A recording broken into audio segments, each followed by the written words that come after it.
All right, welcome to Krishna Talk. This is June 19th, 2018.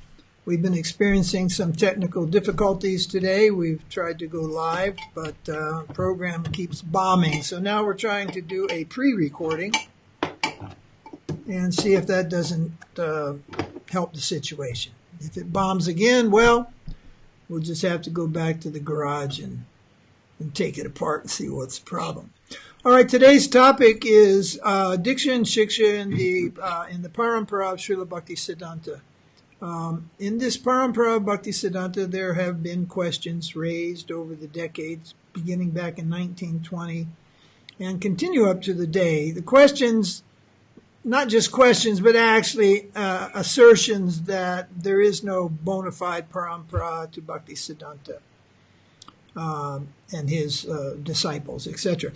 So I wanted to point out that the people that make these accusations do so because Srila Bhaktisiddanta pointed out that there were many deviations in the teachings of Chaitanya Mahaprabhu, deviations, imitations, and so forth.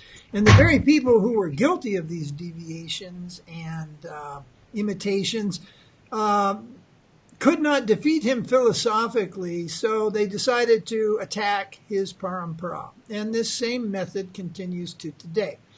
However, we might mention that India, being Hindustan, the land of Hindus, there are thousands, literally thousands of unauthorized gurus, spiritual masters, what have you.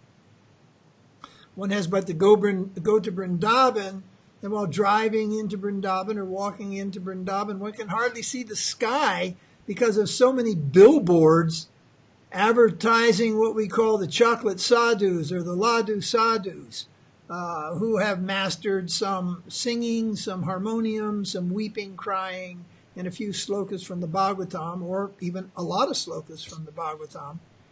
And these people who today continue to attack the parampara of Bhaktisiddanta, they never focus on the untold numbers of cheaters in India who speak Gita, Bhagavatam, all these things just to amass money, just to amass disciples. Disciples equals money. They only are interested in attacking Srila Bhaktisiddanta and his parampara. And the reason for that is he did then, and his followers continue now, to point out the deviations and the imitations that are there in the name of Sri Chaitanya Mahaprabhu.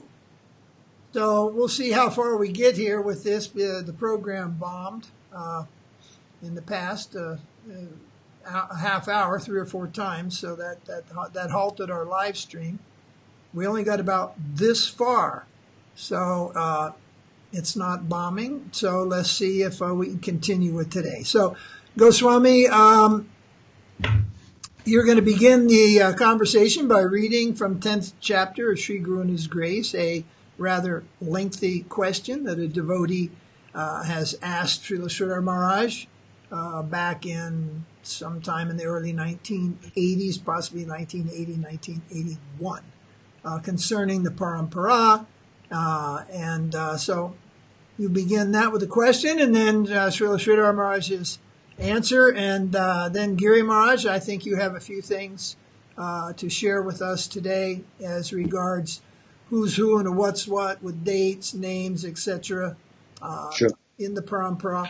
And I also wanted, at some point, I'll probably space it out, but if you can remind me to raise the topic about our Srila Prabhupada, A.C. Bhaktivedanta Swami Prabhupada, his father, and I want to speak something about Prabhupada's father in this conversation. So, Goswami, please, you go ahead and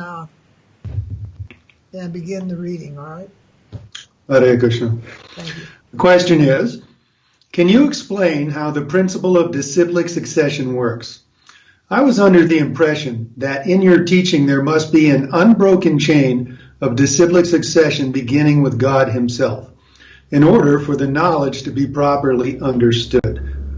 But when I read Bhaktivedanta Swami Prabhupada's Bhagavad Gita as it is, I found that the disciplic succession contained only 38 names, although it says that the system is 50 centuries old. Is this a complete list, or are some names left out? How are we to understand these apparent historical discrepancies? All right, before we hear the answer of Srila Sridhar Maharaj, I just want to point out one little technical detail here, that he's speaking of 50 centuries of parampara. Well, that doesn't cover all the way back to the time of Brahma. He's referring to the 50 centuries, meaning the last approximately 5,000 years, reaching back to Vyasadeva. So 5,000 years, 50 centuries. How many names he said? 30 what? 2? 38, I think it is. Yeah. 38? 38 names. So anyway, 38 names, 50 centuries, that doesn't really add up. So let us hear now Srila Sridhar Maharaj's reply to that question. Sridhar Maharaj replies, our Guru Parampara, disciplic succession, follows the ideal, not the body. It is a succession of instructing spiritual masters, not formal initiating spiritual masters. In a song about our Guru Parampara written by Srila Bhaktisiddanta Saraswati, it is mentioned, Mahaprabhu Sri Chaitanya, Radha Krishna Nahe Anya, Rupanuga Janara Jivanana. The highest truth of Krishna consciousness comes down through the channel of Shiksha Gurus, instructing spiritual masters. Those who have the standard of realization in the proper line have been accepted in the list of our disciplic succession. It is not a Diksha Guru Parampara, a succession of formal initiating gurus. Diksha, or initiation, is more or less a formal thing. The substantial thing is Shiksha, or spiritual instruction. And if our Shiksha and Diksha gurus, or instructing and initiating spiritual masters, are congruent, then we are most fortunate. There are different gradations of spiritual masters. In the scriptures, the symptoms of the guru and the symptoms of the disciple have been described. The guru must be qualified in so many ways, and the disciple must also be qualified. Then, when they come in connection, the desired result will be produced. We are concerned with Krishna consciousness wherever it is available. In the Bhagavad Gita, and especially in the Srimad Bhagavatam, Krishna says, I start the Krishna consciousness movement, but gradually, by the enervating influence of the material world, it weakens. When I find that it has diminished considerably, I return and begin a fresh movement. Again, when I find that it is becoming degraded by the adverse influence of the environment, I send one of my representatives to clear the path and give some fresh energy, invest some fresh capital in my Krishna consciousness movement. There's a little more. What is Krishna consciousness? We must examine the standard of knowledge. The guru should try to impart to his disciple the capacity of reading what Krishna consciousness really is. Krishna consciousness is not a trade. It is not anyone's monopoly. The sincere souls must thank their lucky stars that they can appreciate what Krishna consciousness is wherever it may be. Woohoo! That's beautiful. Wow, super. Makes me remember Bhaktivinoda said, I believe it was Bhaktivinoda Thakura, wherever you find Krishna consciousness, purchase it. Mm-hmm. It may be in your family. It may be outside your family. It may be in the present institution of which you are so loyally committed and have joined. It may be outside that institution. It may be in the books that adorn the shelves of your library. And it may be in a book that you don't have in your library and your institution doesn't even have in their library. So the first thing is we see that people try to limit Krishna consciousness by putting various institutional shackles on Krishna consciousness, and really on Krishna himself, stating, as many do in Judaism, in Christianity, in Islam, and in various paramparas, you have to be born in our parampara. You have to be in our institution. You have to be born in a bloodline in order to be Krishna conscious. So these are all attempts to shackle this is all an attempt to shackle Krishna, to shackle God, and rather than be the servant of God, rather to make make God everybody else's servant. All right. So, but I think the most important thing here, which is clearly mentioned, is that our parampara, of which we are speaking, of which our Guru Maharaj listed in his Bhagavad Gita, which is also listed by Kavi Karnapur in at least one of his books, Gaur Ganadesh Dipika, and possibly other places. This parampara is primarily a Shiksha parampara. And we are most fortunate when both Diksha and Siksha are harmonious with the message of Krishna consciousness. So I wanted to show this book. This is a good book, which if you haven't read it and you don't have it, you should probably get it and put it on your shelf and take advantage of it, because in detail, some of what we're going to discuss here today is mentioned in this book, the Sri Chaitanya Saraswat Parampara. And this means the parampara coming to us from Sri Chaitanya Mahaprabhu down to the present day. So one thing I'll read before we go on. It kind of reiterates the same thing. This is a statement, I believe, by Srila Maharaj. Quote, full-fledged theism is not always manifest. It sometimes goes underground, like a stream, and again reappears. When it is underground in the unmanifest quarter, we are not concerned with the parampara, which simply upholds the formal tradition, the bodily succession. We should be solely concerned with the substance and always seek out pure devotion wherever it appears and accept that on our heads.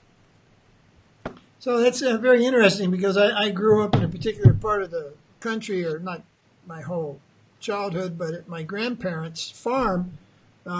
There was a river, not a river, what they call a creek, small river, that ran through the property, and it ran down to the base of a mountain, and it disappeared. And it went under that mountain, a mountain, and reappeared on the other side several miles away. And right where it went under the mountain, there was a swim hole, and of course there was always the danger that kids might get sucked down the hole. So anyway, when I first read this example, I was remembering that. So it does happen. Rivers appear and reappear. And so does the parampara. But yes, many people struggle with that because they are so much concerned with the bodily succession. Of course, we must understand that if it is gone completely, well, then, it's gone. The link is broken. But what it means when it goes underground, you just can't find it. You're not seeing it. And of course, we're going to find out now that we have gaps in our sampradaya, and this is where it is in the underground. But we don't know who those carriers were at that time. But the fact that the truth reappears in someone is evidence that the disciplic succession was intact. Okay, let's say you still have a problem with that type of argument, all right? Then to hell with it. You found it, there it is. so be it. The person is Krishna conscious. Take it. Why do you doubt it? It's like you're walking down the street and you find a big chunk of gold, and it doesn't have, what's that mark they put on, 99.99% Swiss or something, it doesn't have that mark on it. So you go, oh, whatever, just leave it. No. You know what take it. Gold is gold. So wherever Krishna consciousness appears, even if you can't trace where it's from, take it. If it's actually Krishna conscious. All right, so Gary, we want to begin with something that's very simple in most of the Western temples. I'm talking the majority of them, who are followers of A.C. Bhaktivedanta Swami Prabhupada, and Srila Sridhara Maharaj, and some of the other followers of Bhaktisiddhanta's disciples in the line of Keshav Maharaj, and in the line of Bhakti Daitya Madhav Maharaj. You'll see the present guru, and of course, either our Prabhupada or Sridhar Maharaj or Keshav Maharaj or Madhav Maharaj, and then there might be a couple others. And then you see the photo of Srila Bhaktisiddanta, right? You follow me up to this point? Okay. Yep. Then, next to Srila Bhaktisiddanta, you see the picture of Gaurkishore Das Babaji. Right. And then next to the picture of Gaurkishore Das Babaji, you see the picture of Bhaktivinoda Thakura. So if a newcomer comes in the temple, you'll point to your guru and you say, he's a disciple of Bhakti Pragyan Keshav Maharaj, or you'll say he's a disciple of A.C. Bhaktivedanta Swami, or whatever. And then you'll say, and Bhaktivedanta Swami or Keshav Maharaj or Madhav Maharaj, they're disciples of Bhaktisiddanta. Well, pretty much that's fact. Then you will say Bhaktisiddanta, disciple of Gaurkishore Das Babaji. Now, along with saying disciple of, you may also say initiated by, correct? You follow my where I'm going with this? You'll say so-and-so is initiated by so-and-so, so-and-so is initiated by so-and-so, and then you'll point to the picture of Bhaktivinoda and you'll say Gaurkishore is initiated by Bhaktivinoda, and Bhaktivinoda is initiated by the next person in the photo lineup, which is Jagannath Das Babaji, and at this point, you've got it wrong. Okay? Because Gaurkishore Das Babaji was not initiated by Bhaktivinoda Thakura. And Bhaktivinoda Thakura was not initiated by Jagannath Das Babaji. Now, if you look at the list, who is that's Baladev Vijayabhushan, correct? After Jagannath Das Babaji, there was Baladev Vijayabhushan. Well, guess what? We're talking a gap there. How many years? Oh, about 100 years. There's a 100-year gap right there. So Jagannath's not initiated. It's only since the time of Bhaktisiddanta, really, right around the time of Bhaktivinoda and Bhaktisiddanta and, of course, Gaurkishore Das Babaji, that we begin to get some Diksha and Shiksha in the same package, in the same personality, particularly from the time of Bhaktisiddanta.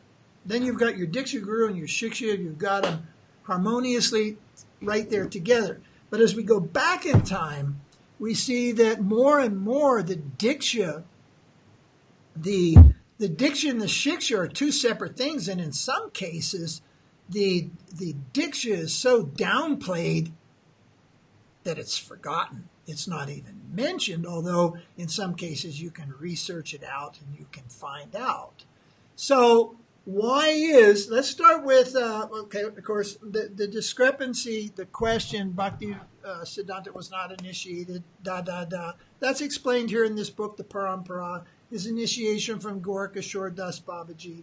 There are references in other Gaudiya Vaiṣṇava literature by devotees who were witnessed to that initiation also. So we're not going to deal with that subject here, that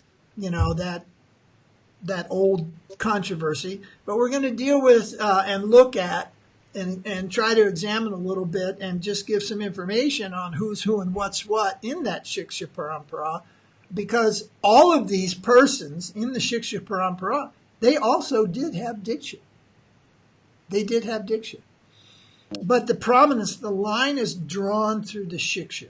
So that Shiksha Parampara is called the Bhagavad Parampara. So Gaudiya Vaishnavas of our camp belong to the Bhagavad Parampara. Okay, so Gaurkishore Das Babaji, you see the picture there.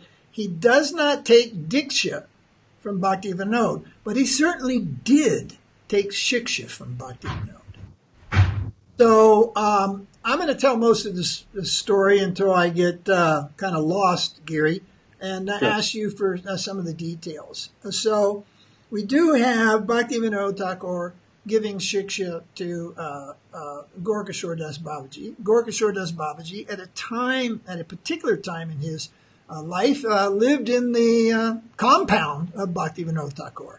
He had a little kutir in what we would call the backyard of Bhaktivinoda Thakura.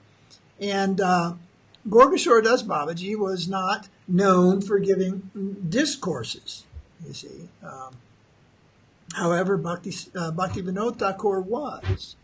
And Bhaktivinoda would give Bhagavad discourses in various places, including his own house, his own home. And it's kind of obvious that Gaurkishore would attend. What to speak of the numerous private conversations that they may have had. And we're talking in a time before the tape recorder, before the video camera, before the Skype recorder, before the internet, long back when just the real world was the only world and the only recorder was the ears of the listeners, you see. So the question is then, Giri Maharaj, who was the Diksha Guru of Gaurkishore? His Diksha Guru was Nandakishore Goswami from Shantipur. Shantipur is the ancestral home of Advaita Acharya. That was his Diksha Guru, Nandakishore Goswami. Was he in the Advaita, what they call Advaita Vamsa, yes. Advaita Vamsa. So what was his name again? Nandakishore Goswami. Nandakishore Goswami. All right. So then we come to, let me see, if there's something else you want to add at any of these personalities, just go ahead and interrupt and add. And anything there? No. Okay, so then you look at Bhaktivinoda Thakura, and we say his Shiksha Guru is Jagannath Das Babaji, so then who was Bhaktivinoda Thakura's Diksha Guru? That was, of course, Vipin Bihari Goswami. Vipin Bihari Goswami. And which Parivar did he belong to? He was from the Parivar of Janava Devi, the wife of Nityananda. So this Parivar means the actual bloodline family. Yes. Yeah, the bloodline family of the of Advaitacharya, and the bloodline family of who you said? Janavi Devi. Janavi Devi, the wife of Sri Nityananda Prabhu. So this is very exalted bloodline, yet it is not taken into the most profound consideration when chalking the parampara. Now, that is not to say that there was nothing in either of these personalities that we've mentioned or either any of these families, but the most substantial thing was coming through the Shiksha. And so that Shiksha then comes to Jagannath Das Babaji, and who was the, what do we know of the Diksha Guru of Jagannath Das Babaji? His Diksha Guru was Jagadananda Goswami of Sringarvat in Vrindavan. That's the Nityananda Vamsa. And the Nityananda Vamsa. So now we've got three Vamsas, right? Mm-hmm. Janavi, Nityananda, and Advaita. Right. Okay. So again, that is not to say that there was nothing there except the bodily succession, but at certain points, and we won't get into the detail, when you examine these parivars, you do see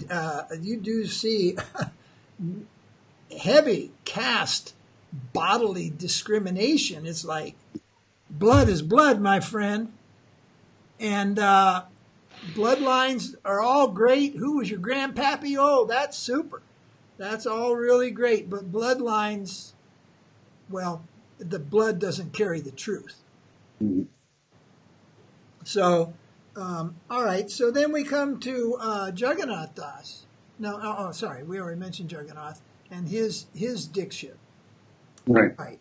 So, but in the Parampara, the next person back after Jagannath is Baladev, and you say, what'd you say earlier? The gap is somewhere around 100 years. 100 years, yeah.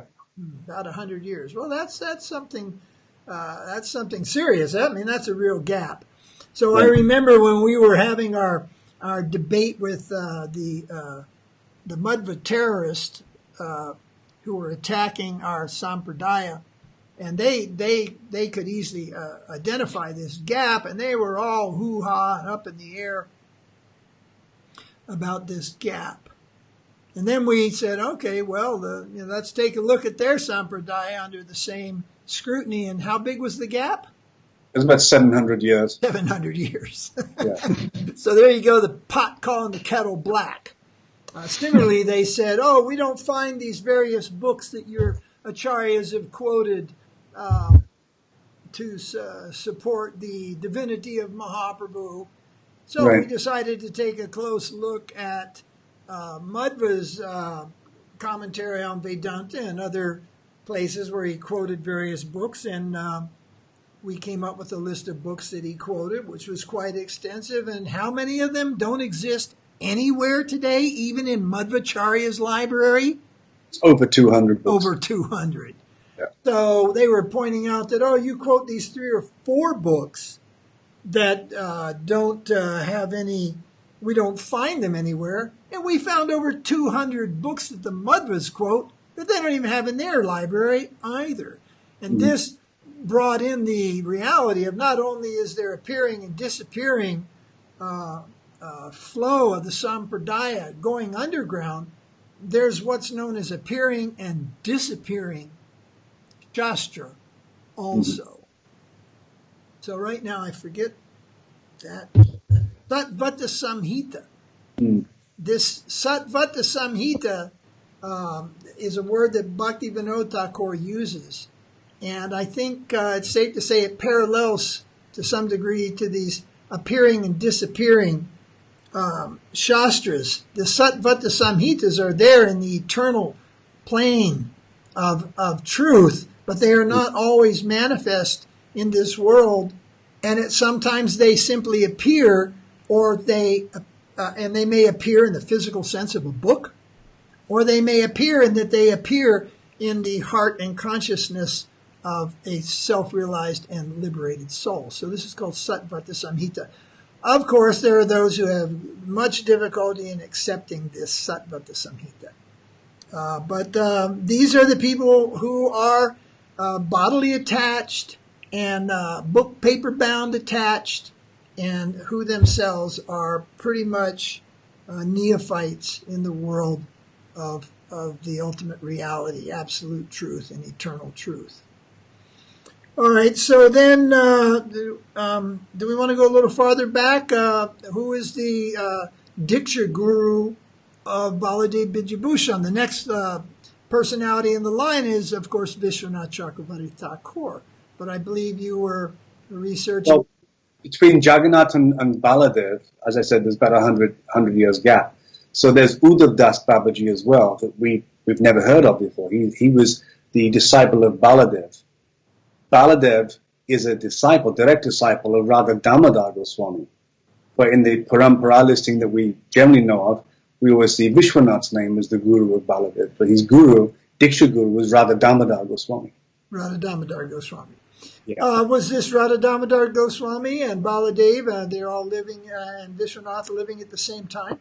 Yeah, they're all at the same time. Okay, so the Shiksha, again, is drawn from Vishwanath Chakravarti Thakur. Yes.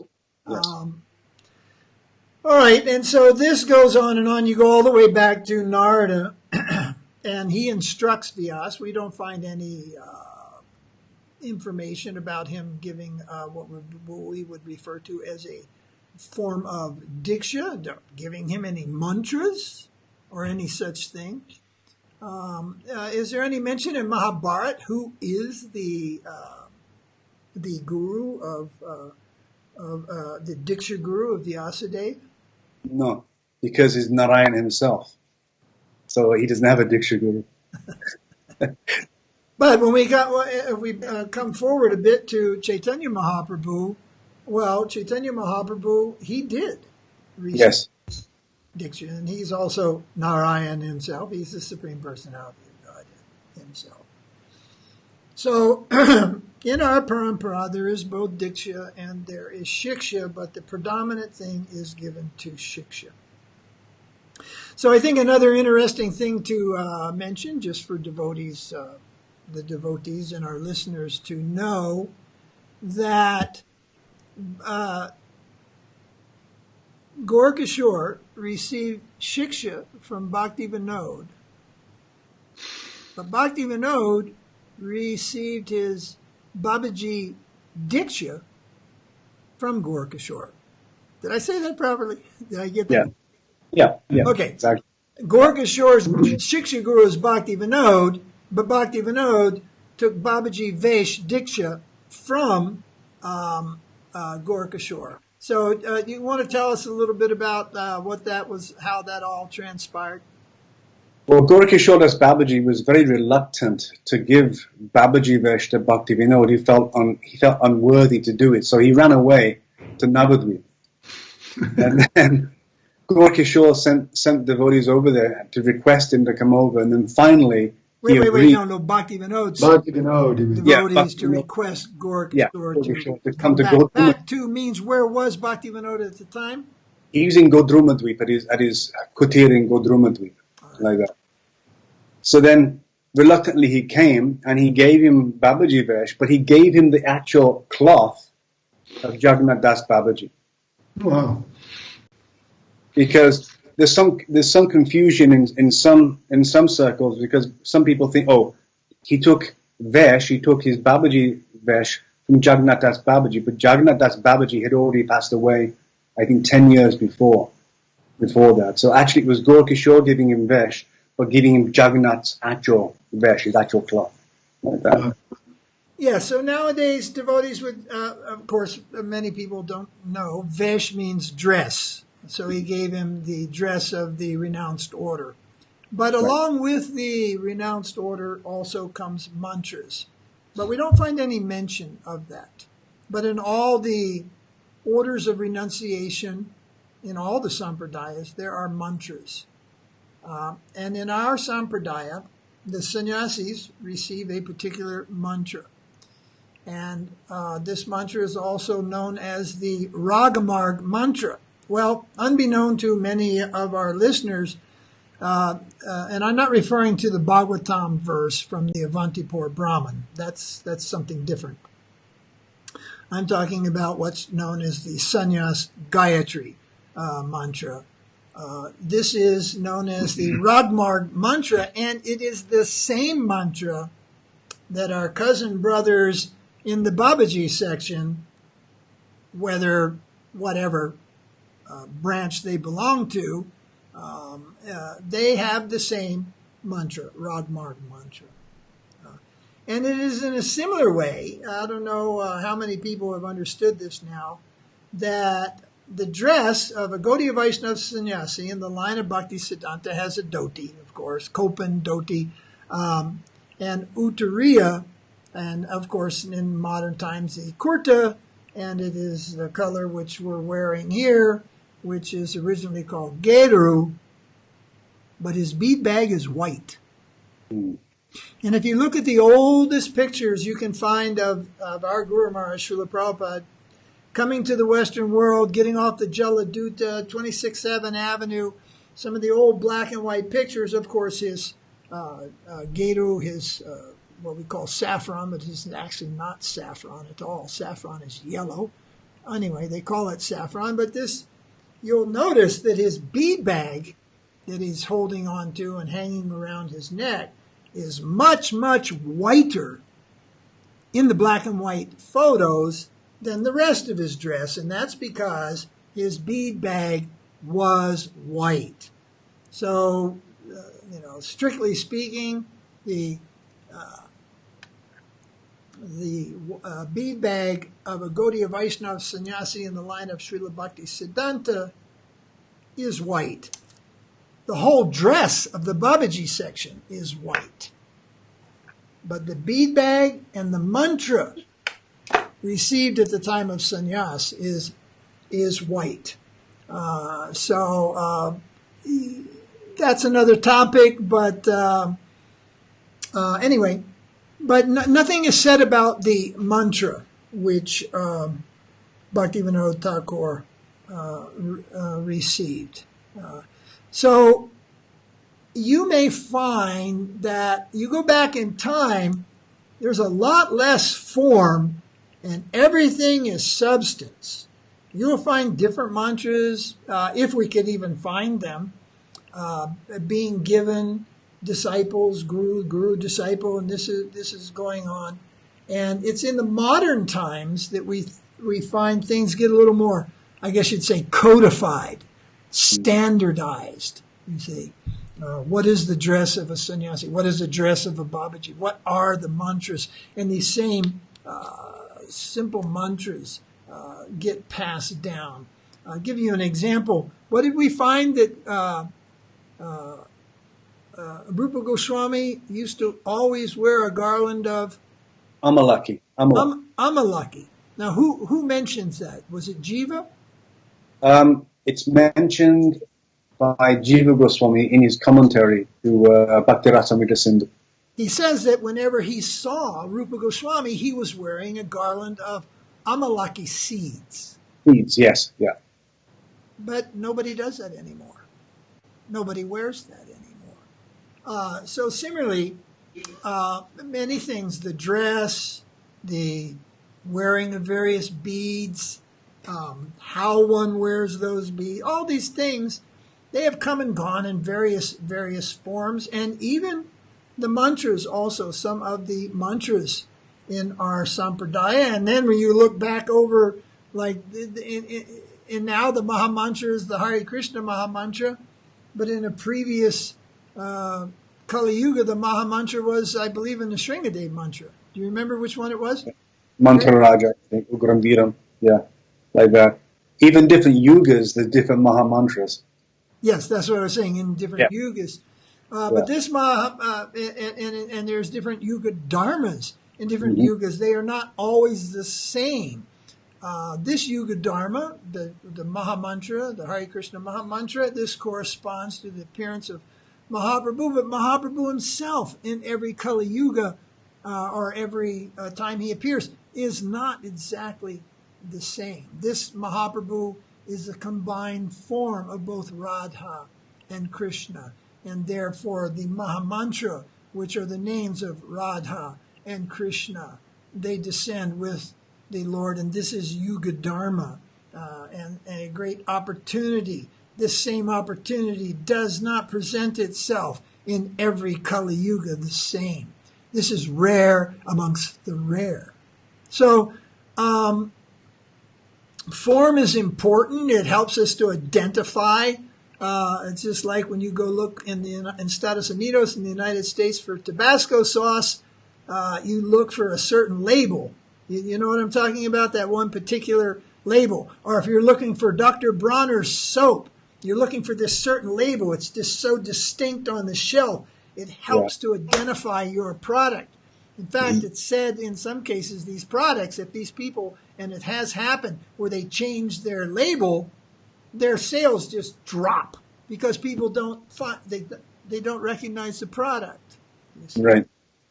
So, yeah, all that might be well and good and follow that rule strictly in commercial marketing, but one should not be so form conscious in one's attempt to identify and understand the absolute truth, because form can be duplicated.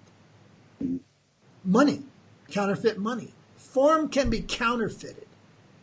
Substance, they can try, but ultimately you cannot counterfeit substance. You can counterfeit the vocabulary of substance. You see, you can speak about, you can have all the vocabulary and none of the realization.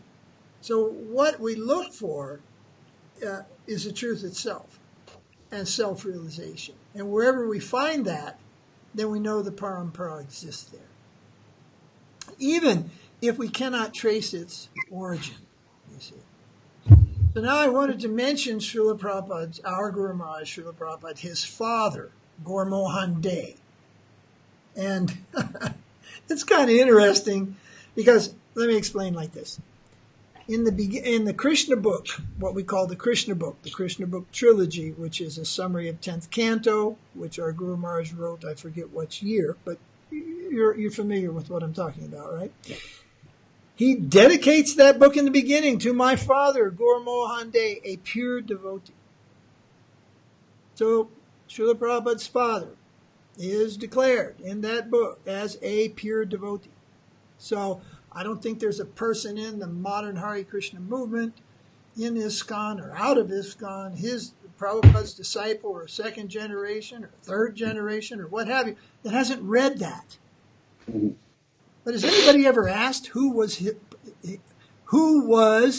Gaur Mohan Day, the father of A.C. Bhaktivedanta Swami Abhay Charan Day? Anybody ever asked who was his guru? Shiksha or Diksha? Has anybody ever asked? I don't think anybody has ever asked.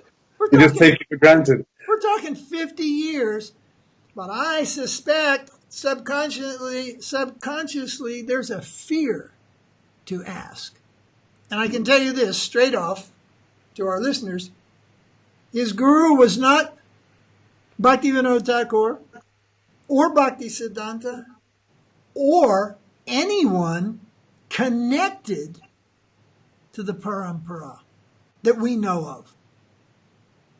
So how is it, first off the question, and Gary, you'll answer that for us in a minute, who is the guru of Prabhupada's father, Gaur Mohan Day, a pure devotee, and how is it that Prabhupada declares his father pure devotee when he himself preaches throughout that one must be properly connected and initiated in a bona fide parampara, and his father doesn't seem to be so? Interesting question. And I think people are afraid to even look at it. They just read it, yes, and that's it, you see. So, Giri Maharaj, who was Prabhupada's father's guru? Mahendranath Goswami. Now, which line he was in, I haven't ascertained that, but he was a Goswami of some line. His name was Mahendranath Goswami. So if we look at the other Goswamis who were initiating Bhaktivinoda, who were initiating others, we find that they come from some parivars. So Goswami lines in Bengal usually they just weren't somebody had a name Goswami, and that was it, and they were self-declared and such. They usually belong to some tradition. So that was the family guru. Yeah. Is that correct? Family guru. Yeah, absolutely. Yeah. All right. So we don't find Srila Prabhupada speaking anything about really the family guru or any of these things. So how is it, and how does Prabhupada determine? It's a good question. I think we'll save the answer for a separate Krishna talk. How is it that Srila Prabhupada declared his father a pure devotee, Gaur Mohan Day? No initiated name, no reference to parampara, any of the standard things that today devotees would say, oh no, you must be properly initiated. Mm-hmm. So how did he ascertain that his father was a pure devotee? So interesting topic. We'll talk about that particular answer later. Uh, uh, in that same one, in that same kind of like, let's discover and have a look at things, there is a recording of Srila Prabhupada, so it must be in the folio under something or other. It must be there, because I've heard the recording. And Srila Prabhupada talks about his first meeting Srila Bhaktisiddanta in 1922. And in that recording, then he says that he received initiation in 1933. And in the same breath, he then says, actually, I was initiated in 1922. Right. I met Bhaktisiddanta in 1922. I was initiated in 1933. Actually, I was initiated in 1922. Mm-hmm. Would any of Srila Prabhupada's disciples or grand disciples like to explain what his divine grace meant when he said that? Very interesting. So just a little, what they call a little extra, little tidbit here for today, talking about gurus and disciples and who's who and what's what. A little information there that our Guru Maharaj received first Harinam Diksha and second initiation Mantra Diksha at the same time in 1933. He received both his initiations at the same time. This does happen, but this is not always the case. In fact, it's more rare. Mostly there's Harinam Diksha is given, and sometime later, Jiva Goswami says at least 6 months later, then second initiation may be awarded to the disciple. But Srila Prabhupada received his first and second initiations at the same time. And there were a few, very few, of Prabhupada's disciples who also received first and second initiation at the same time. And there was even one of Srila Prabhupada's disciples, our Guru Maharaj's disciples, who received first, second, and sannyas all at the same time. So that was, I believe that was Bhakti Prabhav in Bengal, who was from East Bengal, Bangladesh. Haridaspur.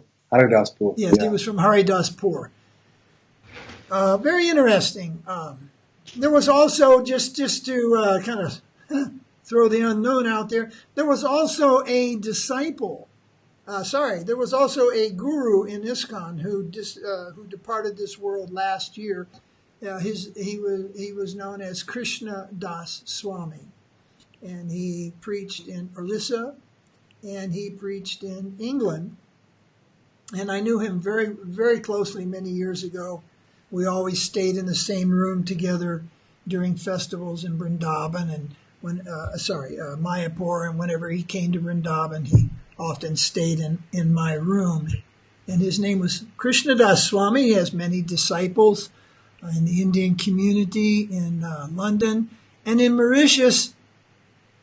And that means he was an acharya, initiating guru in ISKCON. And he has no initiation from anyone in ISKCON. He did not receive any initiation from Srila Prabhupada. His family guru was from the Punjab somewhere. I don't remember his name, but he had a Punjabi family guru. And he didn't have any initiations from Srila Prabhupada. And after the time of Srila Prabhupada, he took sannyas from a photograph of Srila Prabhupada. And he became an initiating guru and in ISKCON. And I remember once when someone was a little bewildered by that, and they asked Jayadvaita Swami, well, how is it that he can become guru? He himself has no initiation in our sampradaya. How is that possible? And the answer was, he's a Prabhupada man. Well, yeah, okay, that's another topic. Who's a Prabhupada? What does that mean? He's a Prabhupada man. I think the answer could have been a little bit more Detailed. Detailed and possibly to the substance. However, the answer was not forthcoming, and he was a Prabhupada man. So anyway, the movement and everybody in it would be a little better off to look a little bit more in detail to these things and offer inquire a little better substantial understanding of how all this comes about, you see. Anyway, God bless his soul. He passed away, I believe it was last year, and I knew him very, very, very closely. And it was mainly a topic that was avoided in ISKCON. It was raised at different times, but it was a topic that was just avoided. And usually when we find a topic being avoided, it means you don't have the answer, or you're embarrassed by the answer. The answer then tends to undo other things, like one of my godbrothers, Shivaram Swami, I believe, has written a book. I believe it was Shivaram Swami. Anyway, the name of the book is Shiksha Guru in ISKCON. And there was Krishna Das. Yeah, I guess his Shiksha Guru was in ISKCON, but his Diksha Guru wasn't. So when we try to place society consciousness and understand the absolute truth and the process of understanding the absolute truth, when we try to place the society consciousness and the different types of restrictions that we find today, the fifth regulative principle, never leave the institution, it's like, where does that come from? I mean, Prabhupada left the Gaudiya mind. He left the institution to come to America, to spread Krishna consciousness all over the world, and now the institution says, don't leave the institution. So these are all the things that actually cause the truth to withdraw. The truth likes a good fight. If you haven't figured that out yet, look at the cover of your Bhagavad Gita. Krishna's not riding a Mercedes, he's riding a chariot. And he's ready for battle. He's not throwing flowers. No, he's not throwing flowers, he's throwing chakras. So the truth welcomes a good fight. But what we find today is people just want to, oh no, let's not have a controversy. No, let's do this, let's do that. I mean, it's so funny that all that we've said thus far on our little not Krishna talks, these Let's Talks, no one has come up to challenge anything we say Siddhantically. The substance. So far there have been two complaints. One is we sometimes sound aggressive. And I say, well, you haven't seen anything yet. We're really toning it down here. Aggression. And the second is facial hairs, So that's so, external, totally external. Yeah. So external. People can't see past you understand the truth by your ears and not by appearance. It's not filtered through the beard. Exactly. And I found it so ironic about the, aggressive. I mean, my God. Someone was pointing out to me the things that have happened in the last 40 years. And I thought, how can anybody claim that being a little aggressive or appearing a little angry about what has happened is some kind of disqualification? And at the same time, we went to see the latest film, the Hare Krishna film that Yadavar Prabhu produced. That was being shown all over the world, I guess, pretty much in major cinemas. And it's mentioned that Prabhupada was aggressive. And they showed a little clip of him, and he's yelling at the people in Bombay. He's yelling into the microphone. He's being aggressive.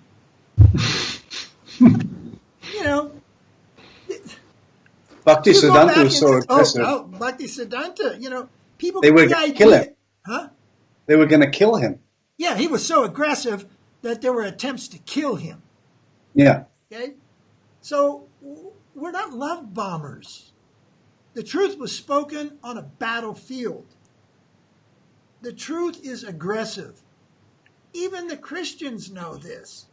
Even Jesus has said, I did not come to bring father and mother and brother and everybody together in lovey-dovey kind of relationships. He says, I came to cut these relationships that bind the conditioned souls to the world of birth and death. And there's a saying in the world, everybody knows it in English, the saying is, the truth hurts. So I pointed this out. If you're a sannyasi, your duty is not hugging. I know there's a few swamis that travel the world, and they're actually known for hugs. Hugging. Hugging the women also. Love bombers. Hugging. This will vanish. Maya will trample those hugs into the mud, into the dirt. Maya will defeat the hugs. But Maya cannot defeat the truth. One of my godbrothers said a couple years ago, well, I don't preach about Sridhara Maharaj anymore. It's too confusing. Say what? It's too confusing. Well, if it's too confusing, then everybody will simply remain confused. So, love bombing, hugging, all these things, be non-aggressive, just be that lovable old Swami. Maya will stomp these things into the ground in time. Prabhupada was a fighter, his Guru Maharaj was a fighter, and the very word Maharaja means fighter. Why are sannyasis called Maharajas? And Srila Prabhupada explains in his Bhaktivedanta purports, because they are defenders of the truth. Well, what does defense mean? It doesn't mean you have to be the aggressor, but defend the truth.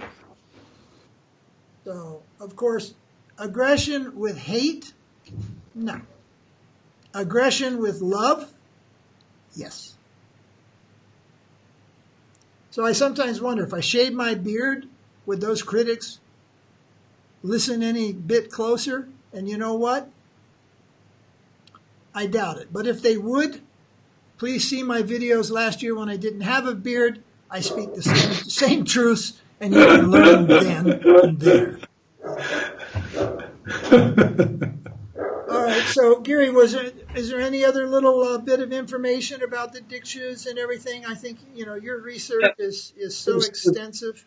There was one thing I did want to mention. You mentioned the example of Madhvacharya and the 700-year gap there. So I think every Vaishnava, doesn't matter which line they're from, they all accept this conception of the four sampradayas. All Gaudiya Vaiṣṇava accept this because Baladev speaks about it, Jiva Goswami speaks about it. So one of those four is the Sri Sampradaya. And from our research, we discovered two things. Wait. So qualify that for our readers. Sri Sampradaya is? It's the Ramanuja's Sampradaya. Ramanujacharya. So, prior to Ramanujacharya, there were the Alvas, 12 Alvas, 12 great devotees. They basically start the Sampradaya. It starts with Narayan, Lakshmi, and it goes into the Alvas. None of these Alvas are Guru disciple. None. Between them, there are so many gaps of so many years. And the last Alva, Tirumangai, between him and the Acharyas prior to Ramanuja, maybe 100 years prior to Ramanuja, starting with, I think, Rama Mishra, it's 1,000-year gap. 700. It's 1,000-year gap. Wasn't Nam Alwar the more prominent Acharya, which Ramanuja? He's the most prominent Alwar, for sure. Yeah, and he's 4,000 years, I heard. Nam Alwar was born on the first day of Kali Yuga. Yeah, and Ramanuja is about how many years back? It's 1,000 years back. Yeah, so Nam Alwar, 4,000 years before Ramanuja, and he's the most important one, and that means that they draw so much of their Siddhanta from Nam Alwar, and you're looking at a 4,000-year gap. Right. And the last Alvar, Tirumanga, is 1,000 years before Ramanuja. Over 1,000 years. And who is that Tirumanga? What's his name? Tirumanga Alvar? He is the spear of Vishnu. Ah, He is Vishnu's yeah. spear. He's not the lotus flower, you No. know. He's not the Kadamba flower, you know. He's the spear of Vishnu. Yeah. All right, so that's all for today. We'll try to deal with these technical difficulties, but it seems like the recording worked out. No bombs, no glitches, no sound glitches, right? No. Okay, so thank you all for watching, and Giri Maharaj and Goswami Maharaj, thank you for your participation today, and for our listeners, we hope that you got something of value from today's talk. Hare Krishna. Hare Krishna.